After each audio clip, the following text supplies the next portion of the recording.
Chapter 7. We are all shamans. I began to realize this shamanic journey. It was not just about spiritual revelation and extra-human abilities to see beyond the physical. It was actually about coming back to the earth. By now I was fully dedicated to a life of service. I let go of my need to be anything other and let go of my fear of not earning enough money to live. All I yearned for was nature. I wanted to live in nature. I wanted to be nature. I wanted to listen to nature, and I wanted to serve nature. The journey into the desert had seeded in me some big callings. Eventually I gave up on my own dreams and began to pursue a life of service. By 2019 I was in full dedication to connecting people back to the earth. This was a year of some pretty catastrophic natural disasters too.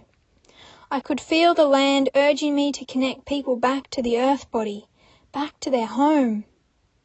My parents, who were farmers in Western Queensland, were seeing the worst drought ever recorded, and this was extremely widespread. Towns had run out of water. The Murray-Darling was dry from massive mismanagement of those taking from it. Even cities like Dubbo were starting to come to the end of their stored water. Bushfires blazing, climate activists raging. I felt the emotional storm within me, yet my focus was not on the problem, not even on the solution. My focus was on service, on giving everything I had. That is where I am right now, November 2019.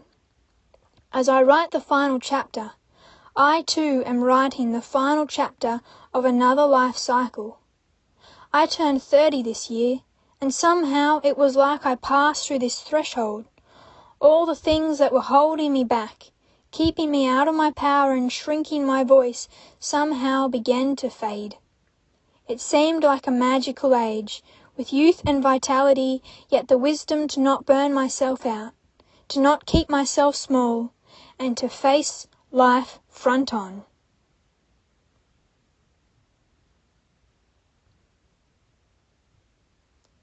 One year after my return from the desert, I received a call from the woman who had hosted us in Kununurra. Since our travels up north, she had created a retreat space.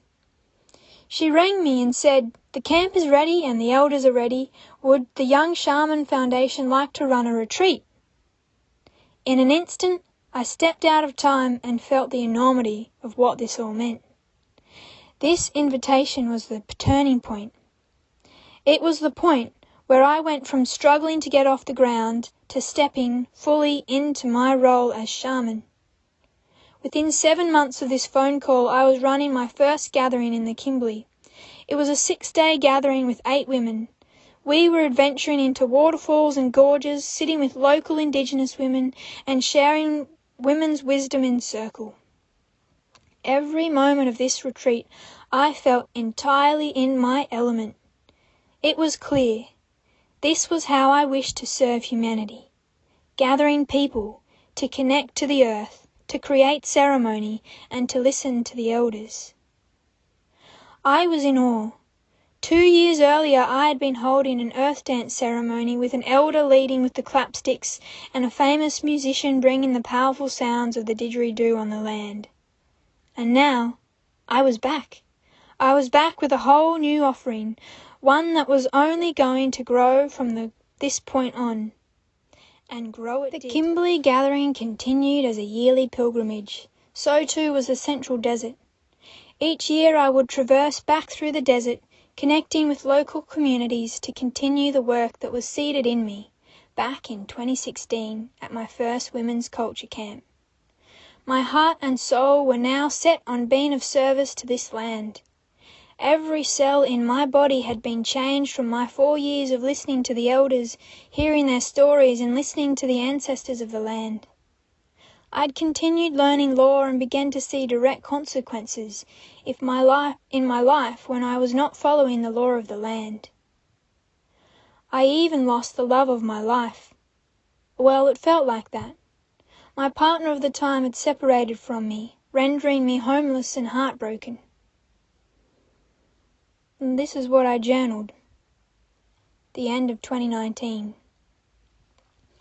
Beautiful life, beautiful wife, beautiful unknown. Perhaps only the stars know. I look up to them, to the expanse of the universe. My body is filled with knowing, yet still I can never know the future, only the now.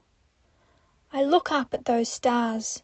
I see the spaces between and the invisible lines between them that the desert revealed to me last year. Those invisible lines weave a path together, and they're embedded in the land below and the soul within. That universe, whilst it is within me, is also beyond me. I look up at the stars. A shooting star brighter than I have ever seen shoots by, and somehow I feel like this is an ancestor who has fallen to the earth to be born again. Nature has a way of taking care of herself and ensuring life continues. I am nature, expressing my soul, and one day I too will fall to the skies, and then one day I will fall from the skies to the earth again, and that is the cycle of life. For months after the breakup, I rode the waves of grief and liberation, until one wild, hot and windy day. When I say windy, I mean trees were blown down across the city and there was power outages in many suburbs. I felt home this day. Those winds had blown from the place that I grew up, and I even wonder if some of that red dust might have come from that place. Somehow those winds seemed to land me on my feet, and finally I realized that it was time for me to leave. I could see that 2020 was going to be a big year, that spending my days trying to get my business working financially was not what was going to save the planet, and if we began to face disaster, not even the solid foundations of a home would be enough. I needed to be solid in myself and capable of holding humanity through crisis. So on the 1st of December, 2019, I rendered myself homeless with no fixed abode. I had a four-wheel drive gifted to me, and now I was ready to go anywhere. Journal, the end of 2019. She's a wild one, always has been. Her mum raised her to be strong and resilient, to weather all storms. The land raised her to be gentle and fiercely dedicated to serving nature. Her spirit brought her here to serve humanity at a time of immense disruption.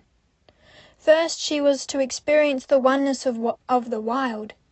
Then she was to experience the darkness and pain of human suffering. After this, she would hear the call to serve humanity. This call would bring her the greatest challenges of all. She would be called to serve in the face of trauma first. Then she would be called to traverse the world and gather spiritual skills. With this, she would be ready to understand healing. This wild one, she would venture far. She was raised strong and gentle to walk her path. She would learn to heal. She would learn to listen to the whispers in the wind.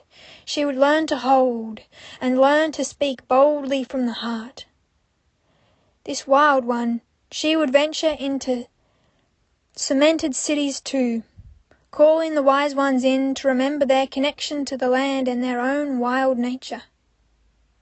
This wild one, she was raised strong and gentle. She was raised to weather the worst of the storms, so that when the wild winds would blow and the long droughts would set in, she would stand unwavering, steady and clear.